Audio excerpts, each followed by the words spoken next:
Praise the Lord. जय मसीह की एक बार एक नया सवेरा में फिर से आप सबों का स्वागत है। आइए आज हम बहुत ही प्यारा वचन निकालेंगे बाइबल में से। वो है उत्पत्ति उसकी 21वें अध्याय उसके 6ठे पद में। उसमें लिखा है, परमेश्वर ने मुझे प्रफुल्लित किया है, इसलिए सब सुनने वाले भी मेरे साथ प्रफुल्लित होंगे। तो ये कितना प्यारा वचन है। प्रफुल्लित का अर्थ है हंसी, खुशी, हर्षोल्लास के साथ आगे बढ़ना। इस वचन को जब हम पढ़ते हैं तो एक बहुत ही प्यारा सा शीर्षक उभर कर आता है, वह है जोर से हंसना। एक अमेरिकी कॉमेडियन है जिनका नाम है जॉन ब्रेनियन। उन्होंने कहा, हंसी के बारे में हमें कुछ भी मालूम नहीं था। हम नहीं जानते थे हंसना क्या होता है, परंतु परमेश्वर के द्वारा दिया गया ये बहुत ही प्यारा गिफ्ट है हमारे लिए, क्योंकि परमेश्वर जानते थे कि जब हम इस दुनिया में अपने जीवन में आगे बढ़ेंगे तो हमें इसकी आवश्यकता होगी। तो जानते थे कि हमारे जीवन में कठिनाइयाँ भी आएंगी। परमेश्वर वे भी जानते थे कि हमारे जीवन में दुख तकलीफ भी आएंगे, संघर्ष आएंगे, पर इन सब के बावजूद उन्होंने एक बहुत ही प्यारा हमारे जीवन में दिया है गिफ्ट, वो है हंसी। तो आइए उनके इस गिफ्ट का हम आदर करें। जब हम देखते हैं दुनिया में, जब परमेश्वर ने बनाया तो कई तरह के जीवों को बनाया, विचित्र विचित्र तरह के जीवों को, जिसे देखकर हमें हंसी आ जाएगी। किसी की लंबी टांग तो किसी की छोटी, किसी के पूरे शरीर में बाल हैं तो किसी के बिल्कुल बाल नहीं है, किसी का आंख ढका हुआ है बालों से, किसी की सींग है, किसी के पूंछ है। कई प्रकार के जीवों को देख के हमें हंसी भी आ जाएगी।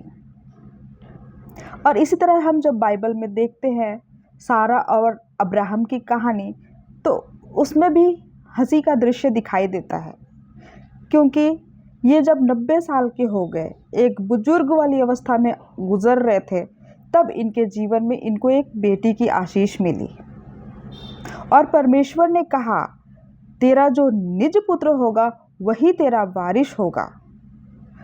और परमेश्वर ने कहा था, आकाश की ओर दृष्टि करके तारागण को गिन, तेरा वंश ऐसा ही होगा। और जब सारा 90 वर्ष की थी, तब उन्होंने एक पुत्र को जन्म दिया और उनका नाम इन्होंने रखा इसहाक। इसहाक का मतलब होता है हंसी। फिर सारा कहती है, परमेश्वर ने मुझे हंसाया है, और जो कोई इस बात को सुनेगा वह भी मेरे साथ हंसेगा।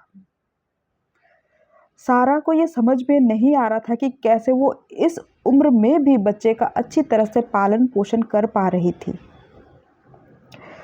और जब सारा ने सुना था कि उसे एक बच्चे की आशीष मिलेगी, तो उसे हंसी आ गई थी, क्योंकि वो 90 वर्ष की थी और इस उम्र में भला कैसे कोई एक बच्चे को जन्म दे सकता है। वो इस बात को सुनकर एक शक वाला हंसी हंस गई, पर इस शक की हंसी को ईश्वर ने एक अच्छी हंसी में बदल दिया, एक आनंद वाली हंसी में बदल दिया, एक सच वाली हंसी में बदल दिया। उसकी ये शक वाली जो हंसी थी वो हकीकत में पूरी हो गई और वो सच में हंसने लगी। तो मेरे प्रियो भाइयों और बहनों, हम ईश्वर को धन्यवाद दें कि उन्होंने हमें एक बहुत ही प्यारा गिफ्ट दिया है, वो हंसी। क्यों ना हम जोर से हंसे अपने जीवन में। हमारे जीवन में तकलीफ आएंगी, संघर्ष आएंगी, कठिनाइयाँ आएंगी, पर ये जो हंसी है वो ईश्वर ने हमें एक गिफ्ट के तौर पे दिया है। तो हमें उनका धन्यवाद करना चाहिए कि इसी हंसी के सहारे हमारा जीवन आगे बढ़ता है। हम दुखी बिल्कुल ना हो, अपनी हंसी को हमेशा कायम रखें, बरकरार रखें। इसी वचन के द्वारा आप सबों को ईश्वर बहुत बहुत बहुत ज़्यादा आशीष दे। आमीन।